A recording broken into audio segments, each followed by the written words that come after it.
I never thought one email could turn my life upside down. One moment, I'm living quietly by the coast. The next, I'm in a mansion filled with cameras, strangers, and a fake romance I didn't sign up for. And then I see him.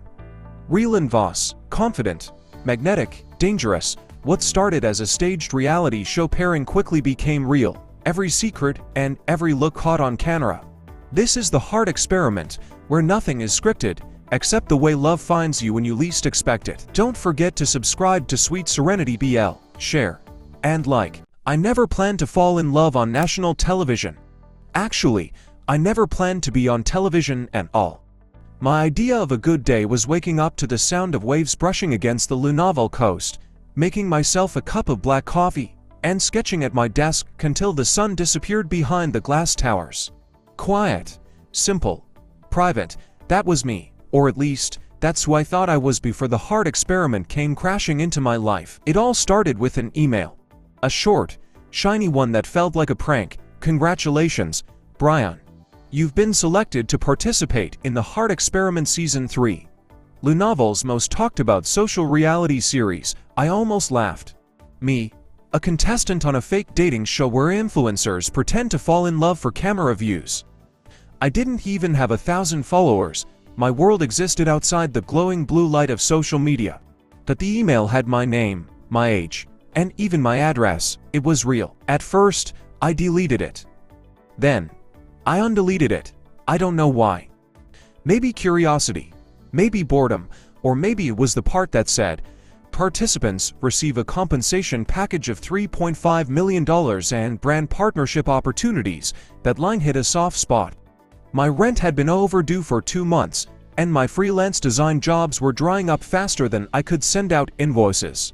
Still, I couldn't imagine myself pretending to love someone for money, especially on camera.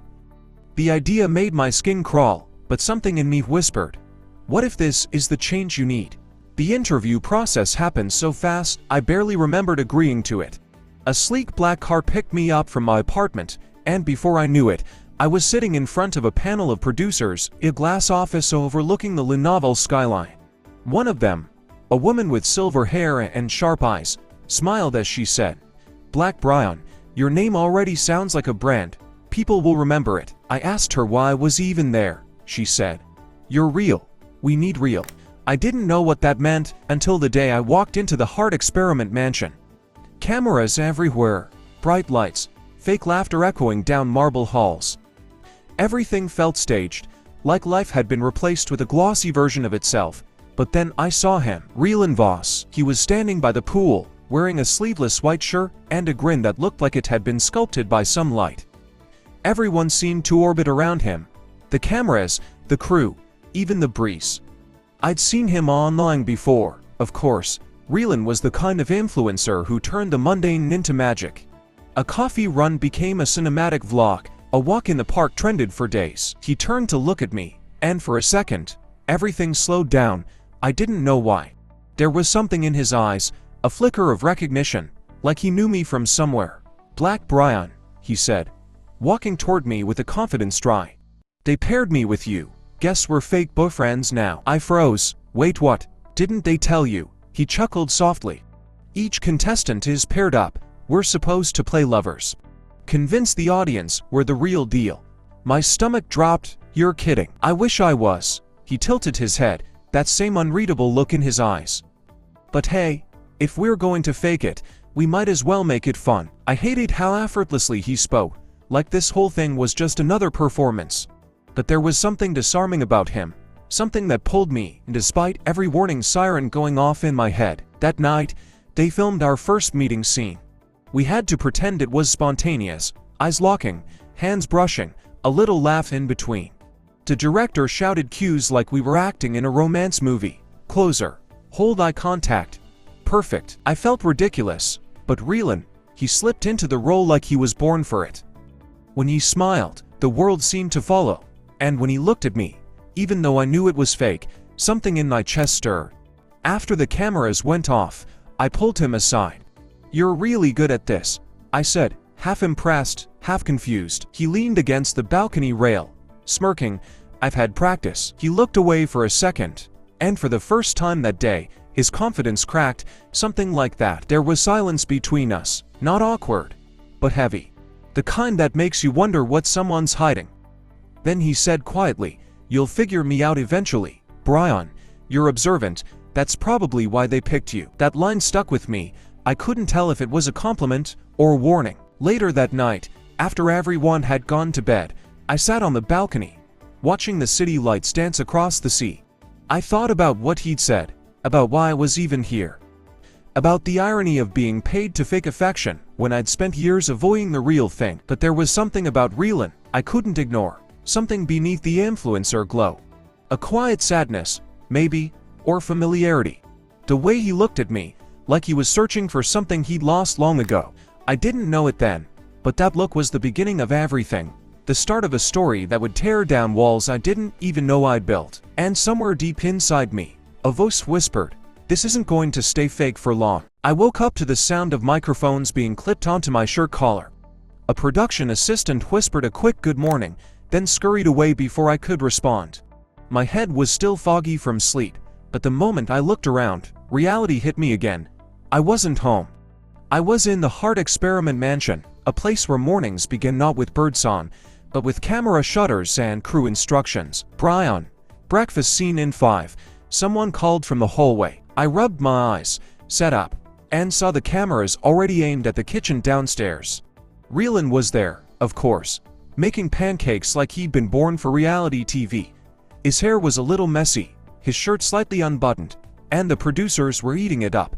The casual morning lover look. When he noticed me watching from the stairs, he smiled. "Good morning, sweetheart," he said loud enough for the cameras to pick up. I nearly choked. "Sweetheart, play along," he whispered without moving his lips. "They're rolling." I forced a grin and walked down. "You're really committing to this?" "Huh," he winked. "Always, pancakes." The first few bites were silent except for the hum of cameras. It felt unnatural trying to have breakfast while knowing a dozen people were analyzing every expression on my face. Every time I reached for the syrup or laughed too long, I could feel the producers' eyes on us, like they were sculpting a story that wasn't ours. When the scene finally wrapped, I exhaled. "Does this ever get easier?" I asked Rylan. He shrugged. "You stop noticing the cameras after a while. Or at least, you pretend you do." I didn't believe him. There was no way to ignore being watched. Everything here was about perception. Every smile, every pause, every glance between us. It wasn't love. It was choreography. But as the day went on, I started to notice something strange.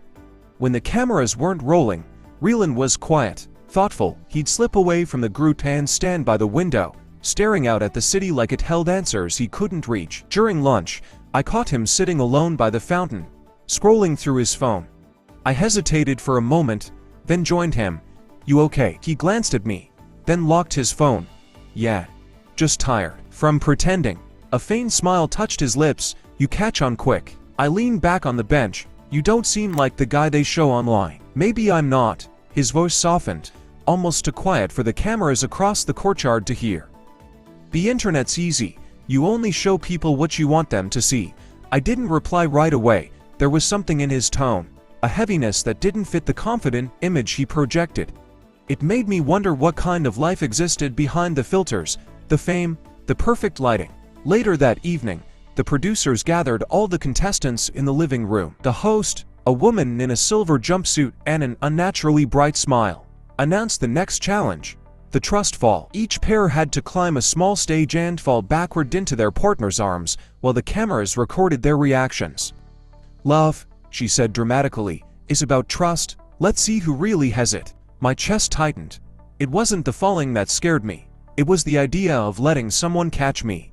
Especially someone I barely knew. Rylan climbed up first. "Ready?" he asked, standing above me. "Just don't drop me," I said. He grinned.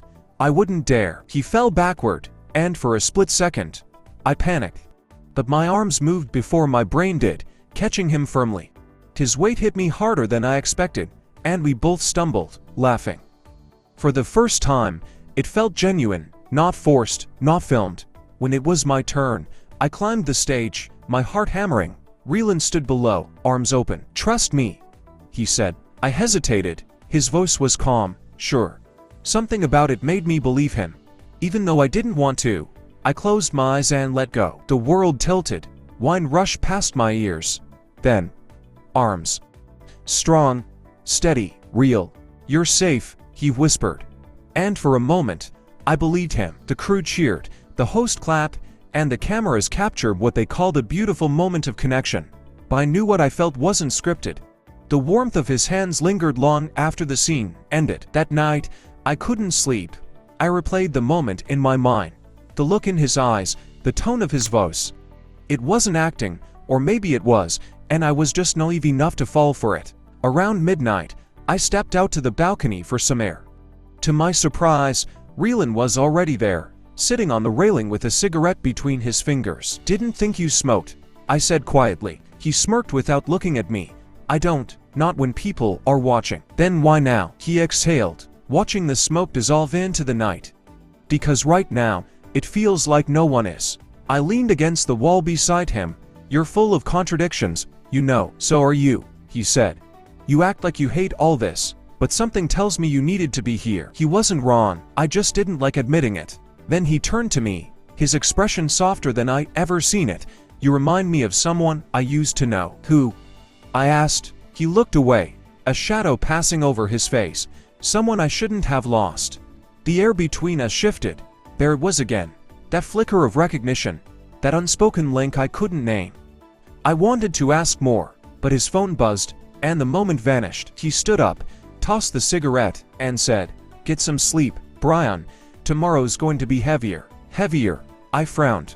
"What's happening tomorrow?" He paused by the door, glancing back at me with a half-smile that didn't reach his eyes. "You'll see. Just don't believe everything they show you." And then he was gone, leaving me alone with the city lights and a growing list of questions. For the first time since the show began, I realized something unsettling.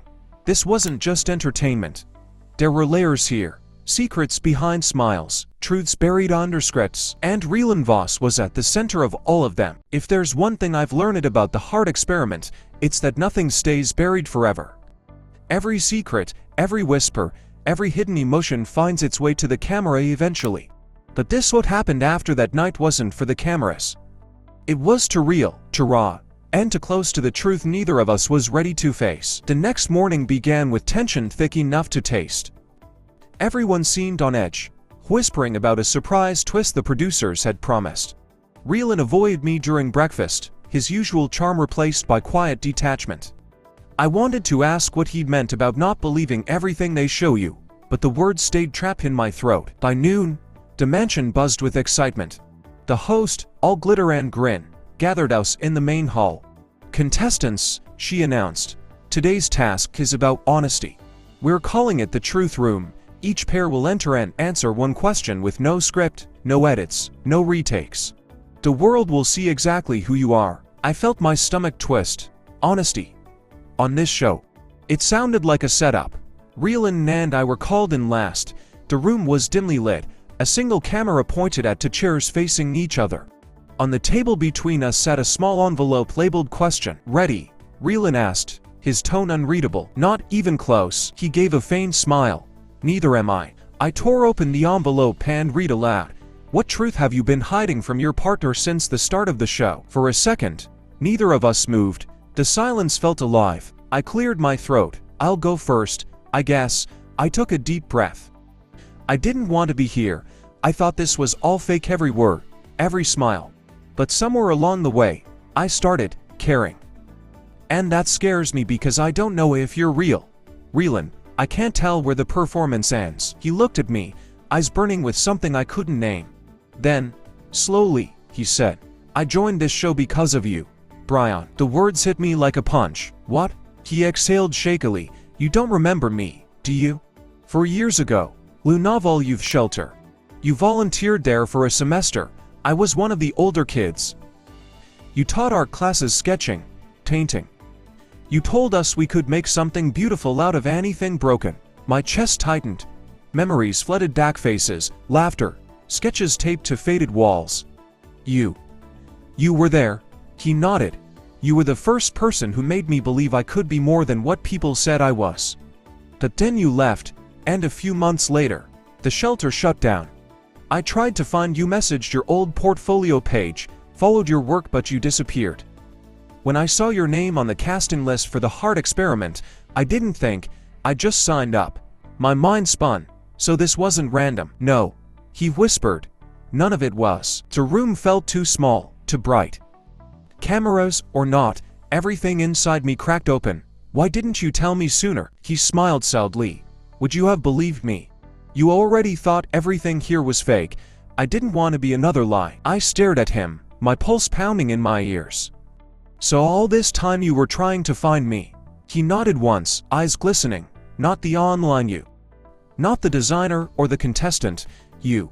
The person who once believed in people like me. For a moment, I couldn't speak. The camera lens seemed to fade away, and all I saw was him, this boy who had turned into a man chasing something real in a world made of filters. Without thinking, I reached across the table, my hand brushing his.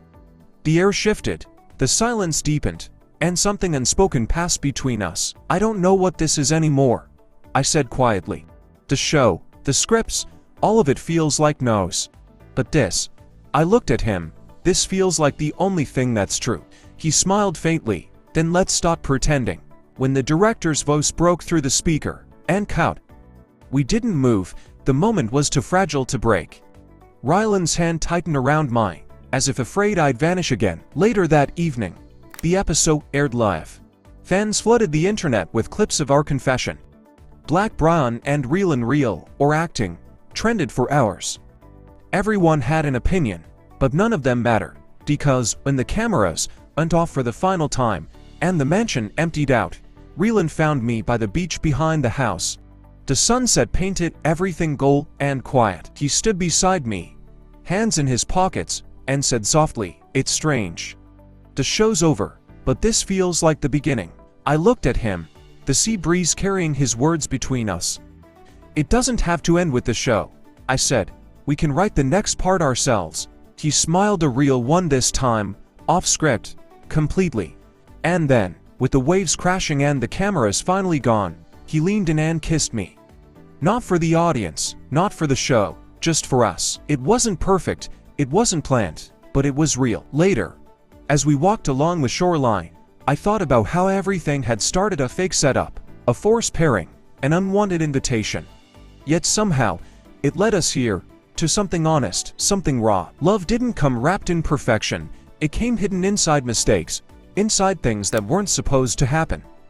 Maybe that was the lesson all along, that even in a world built on performances, truth finds its way to the surface. And as the sun dipped beneath the lunaval horizon, I realized that the heart experiment had ended.